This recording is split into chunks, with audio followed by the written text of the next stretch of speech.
नमस्कार दोस्तों, मैं हूं परविंदर।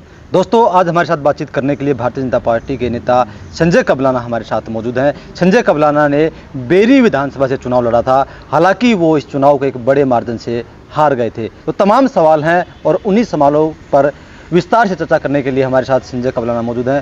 संजय जी, आपका स्वागत है। धन्यवाद, आपका भी बहुत बहुत धन्यवाद। संजय जी, आपको एकाएक आप बीजेपी में शामिल हुए, उसके बाद आपको टिकट भी मिला, आपने चुनाव भी लड़ा, आपने मेहनत भी खूब की, तो उसके बाद आपको करारी हार का सामना करना पड़ा। तो क्या दिल में कोई मलाल है कि जनता ने आपको वोट नहीं दिया? क्या है आपके दिल में? देखिए, सबसे पहले तो मैं आज पूरे हरियाणा प्रदेश वासियों को आदरणीय श्री नायब सिंह सैनी जी के नेतृत्व में जो आज हरियाणा प्रदेश में सरकार बनी और यशस्वी मुख्यमंत्री जी आज नायब सैनी जी हरियाणा की कमान संभाली, सबसे पहले तो पूरे प्रदेश वासियों को बहुत बहुत बधाई और शुभकामनाएं देना चाहूँगा। और रही चुनाव की बात, जो बेरी से मैंने चुनाव लड़ा और भारतीय जनता पार्टी ने आशीर्वाद दिया और मेरी सेकंड पोजीशन रही कि चुनाव के मात्र 10 दिन मेरे को मिले और बेरी हल्के की बहादुर जनता ने इतना आशीर्वाद और प्यार दिया कि मेरे को सेकंड पोजीशन में रखा। बेरी की जनता का भी बहुत बहुत धन्यवाद करना चाहूँगा। और आज हरियाणा प्रदेश में आदरणीय नायब सिंह सैनी जी के नेतृत्व में मैं कह सकता हूँ दावे के साथ कि विकास की गंगा बहेगी और पूरे प्रदेश के अंदर 36 बिरादरी का, भाईचारे का, पूरे परिवार का विकास होगा। क्या आपको लगता है कि जिस तरीके से आप पर बाहरी होने का टैग लगा था कि आप कबलाना से हैं, तो क्या ये वजह मानते हैं या कोई और वजह मानते हैं आप? देखिए, प्रजातंत्र है, प्रजातंत्र में देश की सबसे बड़ी पार्टी दुनिया की भारतीय जनता पार्टी है। आदरणीय यशस्वी प्रधानमंत्री नरेंद्र मोदी जी के नेतृत्व में देश आगे बढ़ रहा है। और रही बाहरी की बात, बाहरी कोई नहीं होता। लोकतंत्र में पार्टी जहाँ से चुनाव लड़ाती है वहाँ से चुनाव लड़ना चाहिए और हिम्मत और हौसले के साथ लड़ना चाहिए। और जीत हार जनता करती है और जनता का फैसला होता है। अगर मैं ये कहता हूँ आज बेरी में चुनाव हो तो आज बेरी का माहौल अलग तरीके का हो। उस दिन एक दीवार खड़ी थी, मुख्यमंत्री मुख्यमंत्री मुख्यमंत्री, और नौकरी के लिए छातियां नापी जा रही थी एनसी टेप के माध्यम से। चौपाड़े में जाकर के 6 बार का विधायक कह रहा था 50 नौकरी दूंगा गाँव में सरकार बनते ही, और बड़ी उम्मीद लगाए बैठे थे कि हरियाणा प्रदेश में कांग्रेस का सरकार आएगी और मुख्यमंत्री हम बनेंगे। वे उम्मीद भी टूटी और लोगों ने कांग्रेस को नकारने का काम भी किया। और आज जिस तरीके से हरियाणा प्रदेश में मनोहर लाल जी ने 10 साल के अरसे में जो पर्ची और खर्ची खत्म की थी, उसी के रूप में चलते हुए आदरणीय नायब सैनी जी ने भी आज बगैर पर्ची खर्ची के 25,000 युवाओं को नौकरी देने का काम किया। मैं उन बच्चों को भी बहुत बहुत बधाई और शुभकामनाएं देना चाहूँगा जिन बच्चों को बिना पर्ची और खर्ची के इस प्रदेश में नौकरी मिली। आप लोग बार बार ये बात कहते हैं, अभी भी नायब सैनी ने कहा कि मैंने जो काम मैंने करके दिखाया, 24,000 बच्चों को नौकरियां दी हैं। आप लोग बार बार ये बात कहते हैं बिना पर्ची और खर्ची के नौकरियां देते हैं, लेकिन विपक्ष बार बार सवाल उठाता है कि आप लोग भेदभाव से नौकरियां देते हैं, पैसे लेकर नौकरियां बांटते हैं। मैं ये कहता हूँ आज यही फर्क है कांग्रेस और भारतीय जनता पार्टी में। कांग्रेस के लोगों का झूठ बोलने से पेट नहीं भरता, वे हर समय झूठ बोलने का काम करते हैं। और आज हरियाणा प्रदेश नॉन स्टॉप हरियाणा मैं कह सकता हूँ आदरणीय नायब सिंह सैनी जी के नेतृत्व में आज नॉन स्टॉप हरियाणा जो बना है और जो आदरणीय नायब सिंह सैनी जी कहते हैं उसको करके दिखाते हैं। कांग्रेस में और भारतीय जनता पार्टी में यही फर्क है कि भारतीय जनता पार्टी जो कहती है वो करती है और कांग्रेस झूठ बोलने का काम करती है। एक आपकी पार्टी जो है लगातार प्रधानमंत्री नरेंद्र मोदी, आपके तमाम नेता इस बात कहते हैं कि बीजेपी में भाई भतीजावाद और परिवारवाद नहीं है, लेकिन जिस तरीके से मंत्रिमंडल का बंटवारा हुआ है हम ये कह सकते हैं कि सारी चीज़ें बीजेपी के अंदर विराजमान है। आप राव इंद्रजीत देख लीजिए, उनकी बेटी को मंत्रालय मिला, श्रुति चौधरी को देख लीजिए, ये क्या है? ये क्या परिवारवाद नहीं है? क्या ये चीज़ें? देखिए, परिवारवाद हमेशा शुरुआत की परिवारवाद की कांग्रेस पार्टी ने की और हमेशा कांग्रेस पार्टी में ऊपर से नीचे तक लेकर के परिवारवाद रहा।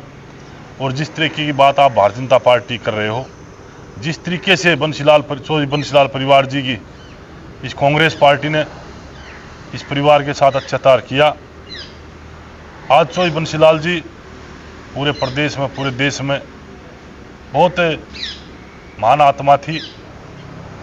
उसी रूप को लेकर के भारतीय जनता पार्टी ने उनकी पोती को टिकट दिया, उनकी पुत्रवधों को राज्यसभा में भेजा।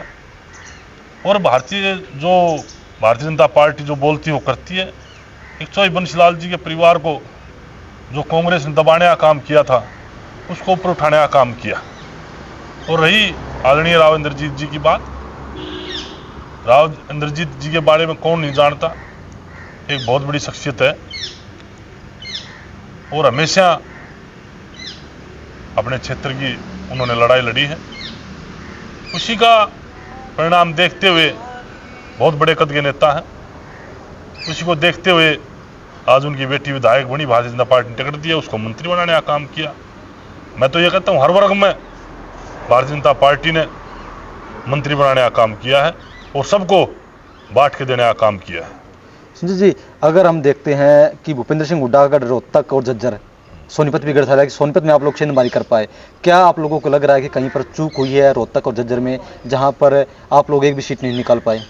देखिए, मैंने पहले ही बताया है, जो चीन की दीवार थी वो टूट गई। जो रोहतक और सोनीपत और झज्जर को तारबंदी से घेरा गया था, चौधर की बात होती थी, सोनीपत ने तो बड़ा अच्छा फैसला लिया अपना।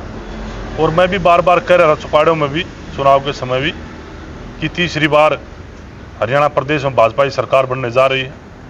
लेकिन समाज को समझ में न आई और समाज एक तरफ बढ़ता रहा और एक ही बात पर खड़ा रहा कि मुख्यमंत्री मुख्यमंत्री मुख्यमंत्री। और जो कैंडिडेट थे वोट मांगने वाले भी, वे कांग्रेस को भूल करके एक प्रचार कर दिया उन्होंने शुरू, हुड्डा सरकार हुड्डा सरकार हुड्डा सरकार, मुख्यमंत्री हमारा बनेगा, मुख्यमंत्री हम बनेंगे, चौधर आएगी। लेकिन जनता ने आज हरियाणा प्रदेश में 36 बिरादरी चौधर दे करके आदरणीय नायब सैनी जी को अपना आशीर्वाद और प्यार दे करके हरियाणा प्रदेश में आदरणीय नायब सैनी जी को मुख्यमंत्री बनाने का काम किया और हरियाणा प्रदेश में 36 बिरादरी की सरकार बनी। अगर हम रोहतक की और झज्जर की बात करते हैं, यहाँ पर बीजेपी का कोई भी विधायक नहीं है, तो पहले भी जैसे बेरी की बात करते हैं, बेरी में काफ़ी सारी समस्याएं हैं, आपने भी तमाम मंचों से कहा कि अगर मुझे मौका मिलता है तो मैं इन समस्याओं का समाधान करूंगा।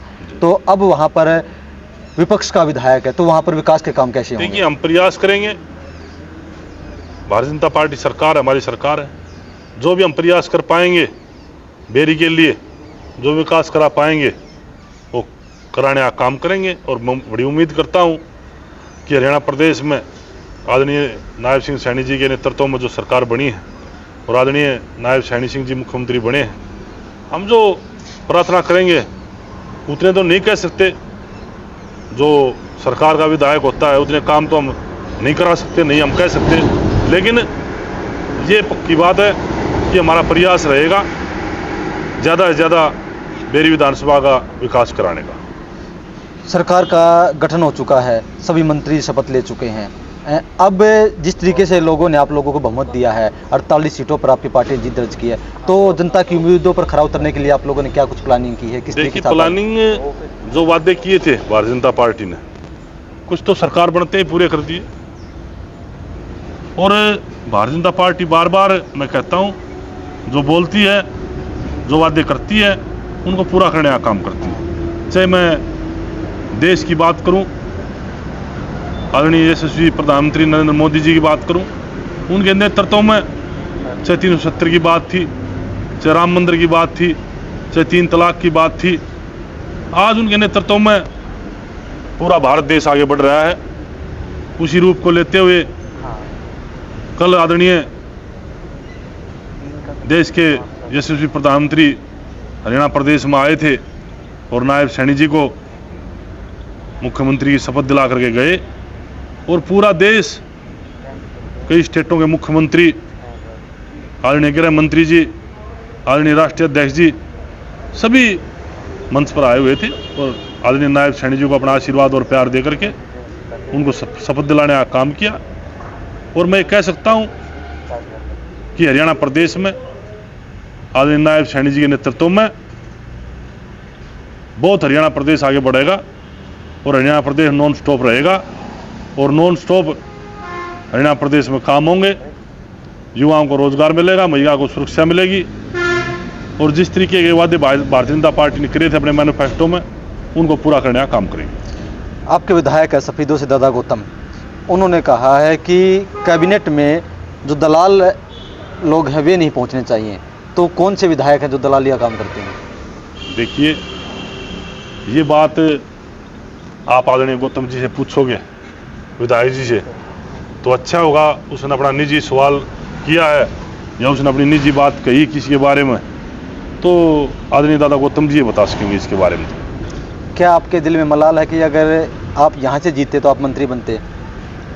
देखिए, मैं ये कहता हूँ, अगर जज्जर से कोई भी भारतीय जनता पार्टी का कैंडिडेट जीतता तो मैं दावे के साथ कह सकता हूँ मंत्री बनता पक्का, कोई दौरा नहीं। चलिए संजय जी, हमसे बातचीत करने के लिए आपका बहुत बहुत धन्यवाद। आपका भी बहुत बहुत धन्यवाद, सभी पत्रकार साथियों का।